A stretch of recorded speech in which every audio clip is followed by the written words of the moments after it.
ఏం రాకుండా నీకేం పని దాంతో పద్దాకులు? ఏమన్నా వచ్చా? అడిగిందా నీకు చెప్పు సమాధానం. నీకు వచ్చా? అది వచ్చా? అవునా కాదో చెప్పు. వచ్చా? వచ్చా నీకు? తలకాయ చెబుతున్నావు.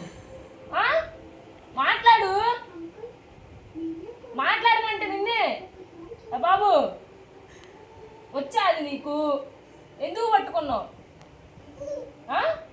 ఎన్నిసార్లు చెప్పాలి అది పట్టుకోవద్దని నీకు? ఎందుకు పడుకోబెట్టావు దాన్ని? నీకు వచ్చా? వస్తే ఆడుకోవడానికి ఇస్తా. ఎందుకు ఆ గుడ్ల నిండా నీళ్ళు?